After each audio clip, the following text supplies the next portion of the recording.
Moving on, we have Aaron Ting, co-founder of ICP Hub Singapore, to deliver an address on the convergence of worlds, ICP, AI, and chain fusion, reshaping the digital landscape. Ladies and gentlemen, a round of applause for Aaron Ting.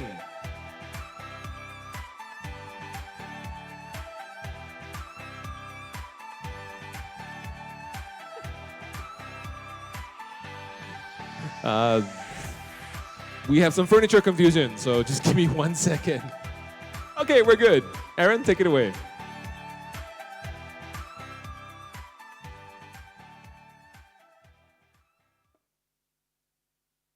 Hi everyone, I'm very glad to be here. I'm Malaysian, so this is home to me.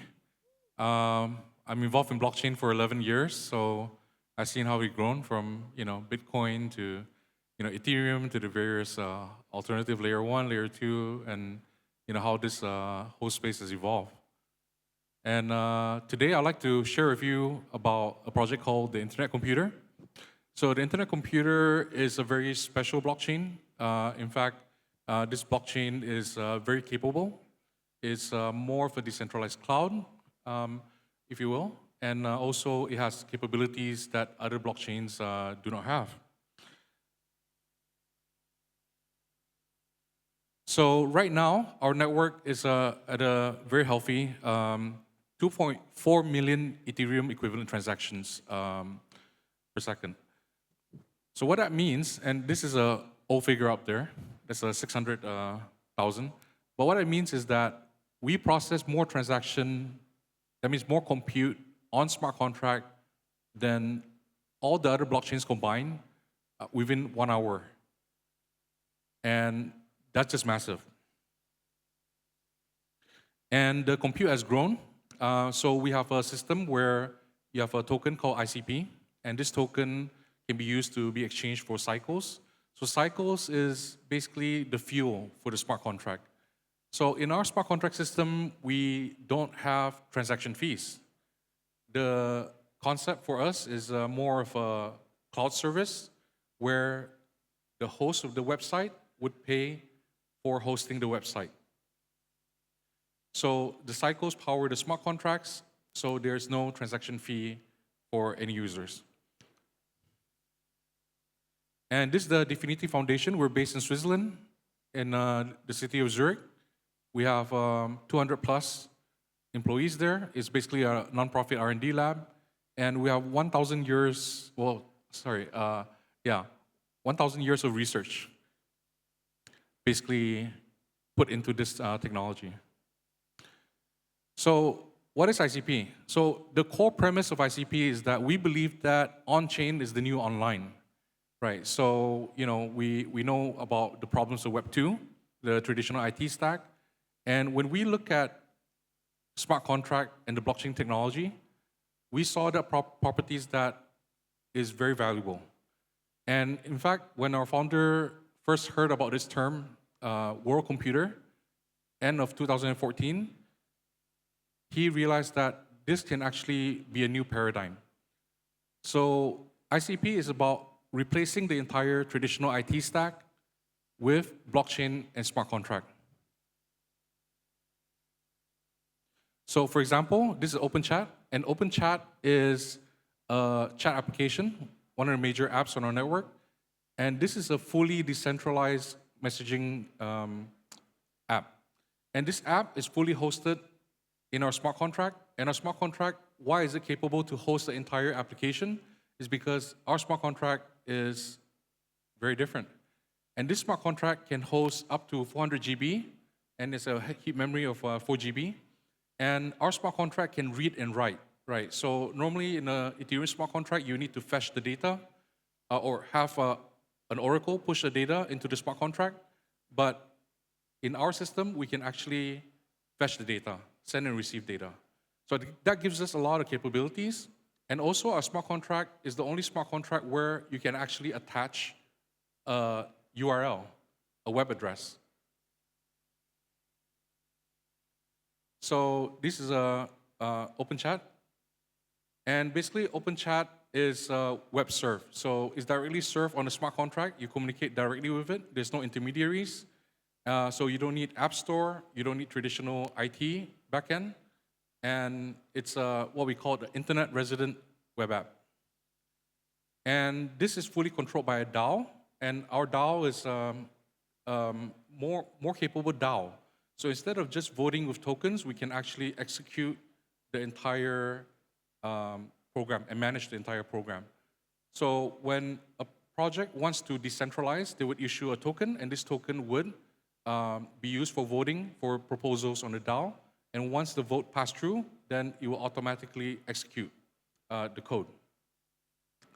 So we also allow multi-chain tokenization. So we have a technology called Chain Fusion, and this connects to 21 blockchains, including Ethereum, Solana, and basically within this app is because it's on a blockchain, is also a wallet, and you can access many different chains, and you don't have to download MetaMask or any other variants of wallets. So we have something called Internet Identity. So it's a passkey system, and this system is very secure and also it's very capable. So we have a project with a United Nations Development Program, UNDP, and this particular project focuses on universal trusted credentials. So this particular universal trusted credential implementation right now is for micro SMEs rolled out in 10 countries.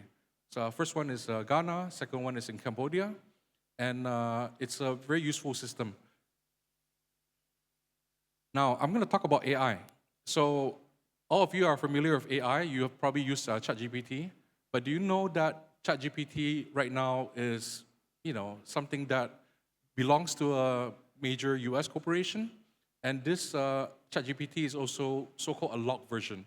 So imagine an unlocked version of a ChatGPT or any large LLM. Well, in fact, it can do a lot of things, right? It's highly capable, and we think that cyber security incidents are going to increase because of this, right? So how do we control AI?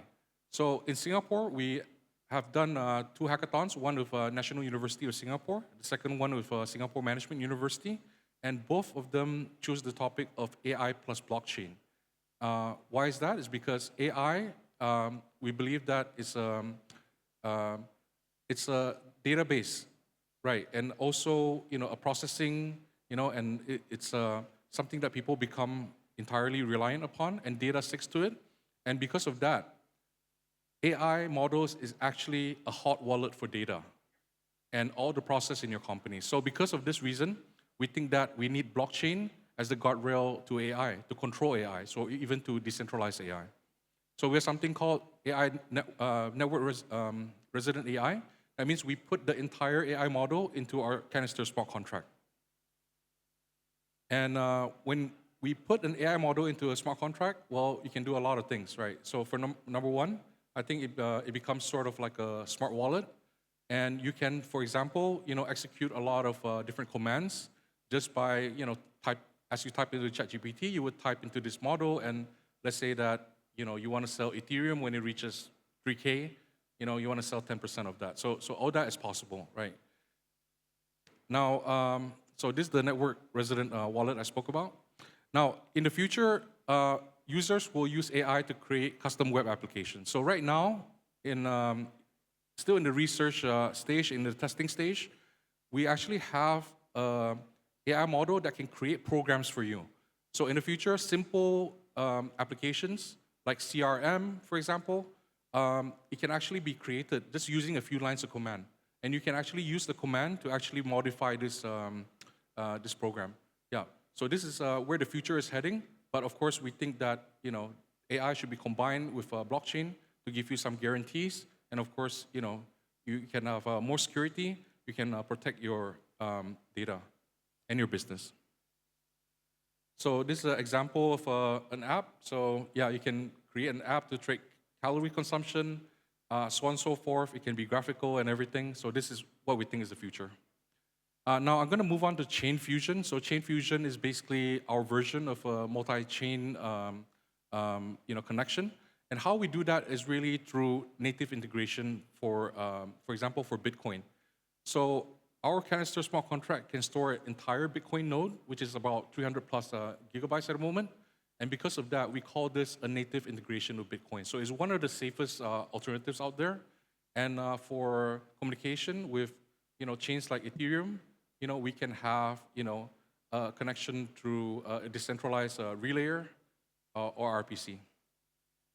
So this is what it looks like briefly. These are canisters on each one of these blocks. There's a node machine underneath, and each one of this is actually a node.